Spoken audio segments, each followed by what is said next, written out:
चाहे जीरो का आविष्कार हो या अणुओं की बातें, भारतीय वैज्ञानिक आज से कई हजार वर्ष पहले ही दुनिया को वो आधार प्रदान कर चुके थे जिस पर मॉडर्न विज्ञान की शिला रखी गई। भारतीय संस्कृति दुनिया की सबसे पुरानी संस्कृतियों में से एक है।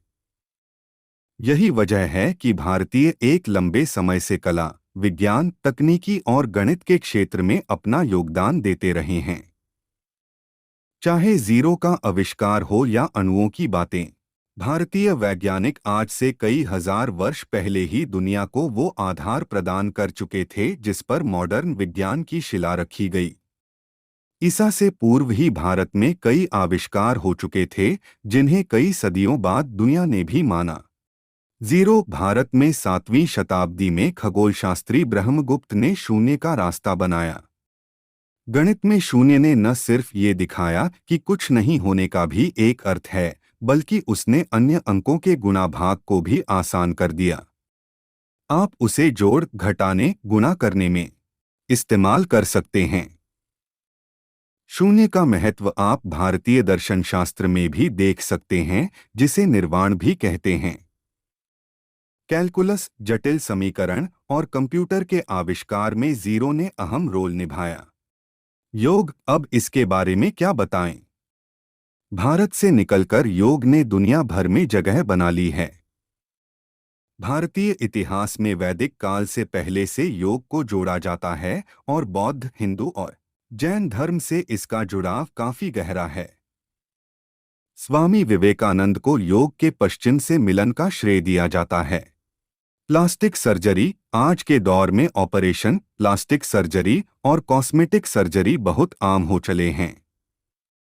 हालांकि इन्हें करवाने का खर्च बहुत अधिक है, लेकिन मॉडर्न तकनीकों के साथ यह बहुत आसान हो गए हैं। लेकिन सोचिए, आज से 2600 साल पहले जब दुनिया की बहुत सी संस्कृतियां सिर्फ अंगड़ाई ही ले रही थीं, भारत के आचार्य सुश्रुत ने इसमें महारत हासिल कर ली थी। इससे जुड़ी एक किंवदंती के हिसाब से 2600 साल पहले कभी एक व्यक्ति बहुत बुरी तरह से घायल होकर आचार्य सुश्रुत के पास आया था। उसकी नाक पूरी तरह से फट चुकी थी। सुश्रुत ने उसको थोड़ी शराब पिलाई, जिससे इस दर्द का एहसास कम हो, और गाल का कुछ मांस काटकर उसकी नाक पर लेपों के सहारे बांध दिया। कुछ ही दिनों में उसकी नाक और गाल दोनों ही स्थानों पर पहले जैसा मांस और चमड़ी आ गई। यह थी दुनिया की पहली प्लास्टिक सर्जरी। आचार्य सुश्रुत बहुत गहरे आंतरिक ऑपरेशन भी करते थे। उनके ग्रंथ सुश्रुत संहिता में उनके द्वारा की गई 300 शल्य चिकित्साओं और 150 यंत्रों का भी जिक्र है। फ्लश टॉयलेट, पुरातत्व संबंधी सबूतों पर ध्यान दें तो आप पाएंगे कि सिंधु घाटी सभ्यता 3300 ईसा पूर्व से 1300 ईसा पूर्व में फ्लश टॉयलेट का इस्तेमाल सबसे पहले किया गया। रोमन शासन काल में भी इसी तरह के टॉयलेट का पहली से 5वीं शताब्दी ईस्वी तक इस्तेमाल की गया है। हालांकि ये फ्लश आधुनिक वक्त में देखे जाने वाले फ्लश टॉयलेट जैसा नहीं था, लेकिन इसमें तेजी से पानी बहकर मल को साफ करने का सिस्टम था। रोमन शासन के गिरने के बाद इस सिस्टम का इस्तेमाल भी बंद कर दिया गया। कांस्य युग की सभ्यता जहां अब आधुनिक कश्मीर है, वहां के पुराने घरों में भी मल निस्तारण के लिए इस तरह की पद्धति को देखा गया है। सांप-सीढ़ी, कंप्यूटर गेम्स और अब मोबाइल गेम्स की भीड़ में कार्डबोर्ड खेलों की लोकप्रियता कम हो गई है।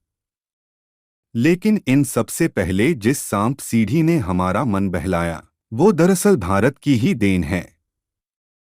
इसे किसी ज़माने में इंग्लैंड का मनपसंद इंडोर खेल कहा जाता था। पुराने वक्त में इसे मोक्षप्तम कहा जाता था, जिसके जरिए बच्चों को अच्छाई और बुराई का मतलब सिखाया जाता था।